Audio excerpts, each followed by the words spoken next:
Hey guys, Unfrequented World, out in the field again.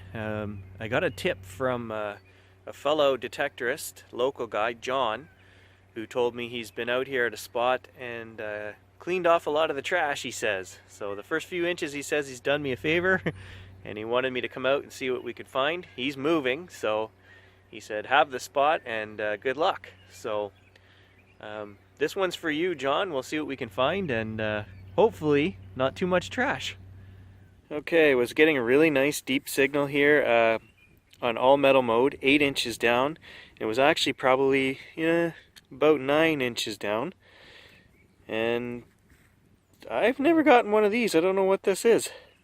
It's got a square end on it and a weird part in the middle. So I'm going after another deep target here. I got a reading of 68 very briefly on the machine.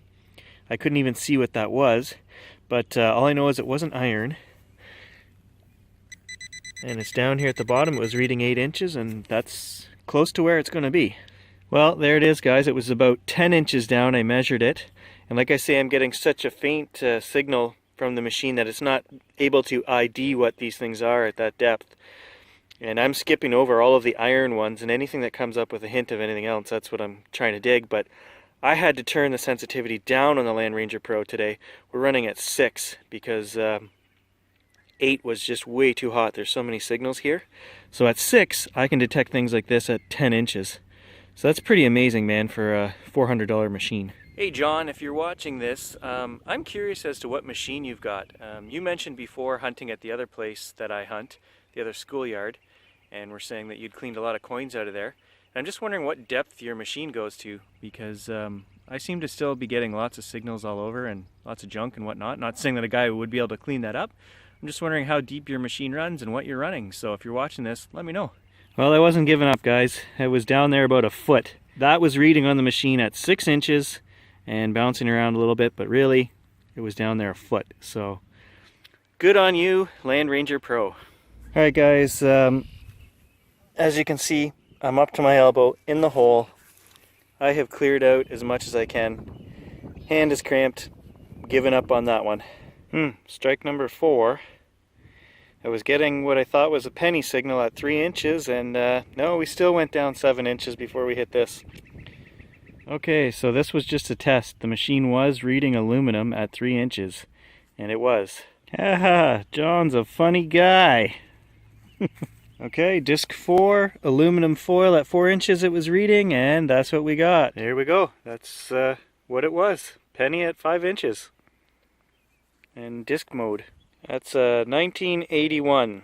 Well, there's one that I would say is a little more interesting. The old horseshoe. Not the first one I've dug of those, actually.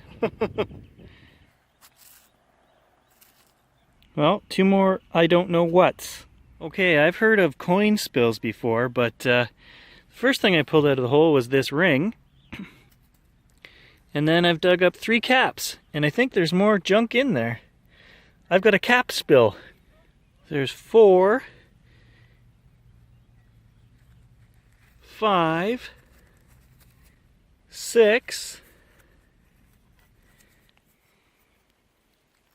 7, 8, 9, 10, and 11. Wow, guys, if this was Fallout 4, I would be rich. I think it was a can. There's a bunch of pieces there, some glass, a jar or a can or something. Kid buried a bunch of caps. I don't know. Can't explain it any other way. The only clue that I have as to what they are is that there's orange on 2 of these caps left with a tiny bit of writing. So I don't know what they were. Number 12 and 13, and 13 has something stuck on it. I thought it was a coin at first, but it's not. It's a button. And 2 more caps right here in the bottom. And I haven't even dug around yet. Number 16 and a big old nail. Number 17. Number 18. Number 19. There it is, guys. Moved over. Number 20. 22. 23. 24. Number 25 and 26. Sorry guys, we'll get this turned right back over for you and you can get back to work. 27, 28, 29, 30, and 31. And on that note, guys, I think I'm done digging bottle caps for a bit. Must be over an hour that I've been digging these things, so cool that I found this many interesting, but let's move on. There it is, guys. 31 caps from one hole with some kind of ring, a bunch of nails, and a bunch of glass. Not a bad spill. Alright, good stuff, guys. I moved on and got a signal ringing up as $1, and it is a coin. Quarter. 1974 quarter. Next signal was ringing up as a dime, guys, but actually it's a loonie. Look at that. She's pretty bent. Must have been hit by the snowplow. But hey, there's $1 for the hoard. Yeah, there's the Nuka-Cola. Look at the size of that. Now that's no baby. Okay guys, had another solid 64 penny signal, and there it is in my hand. The 1978. Okay, another penny signal. It was ringing up 68 to 71, which is showing as a dime or a quarter. And it was pretty consistent, and we were down about 7 inches with this guy here.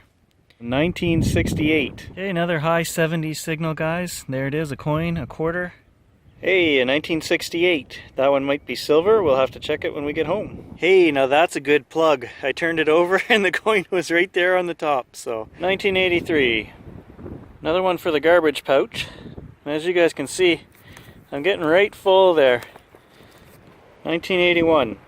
So there's another solid 66 signal, guys, and right here is a penny.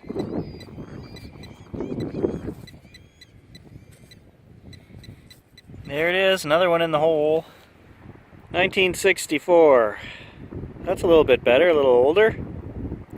And another one.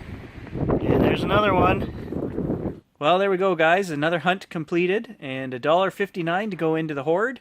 Unfortunately, the 1968 quarter was not silver. It'll still go in the hoard. I've never had a bottle cap find like that before. It was strange. I don't know what that was about, but interesting. So until next time, guys, get out and dig when you can, and we'll see you soon.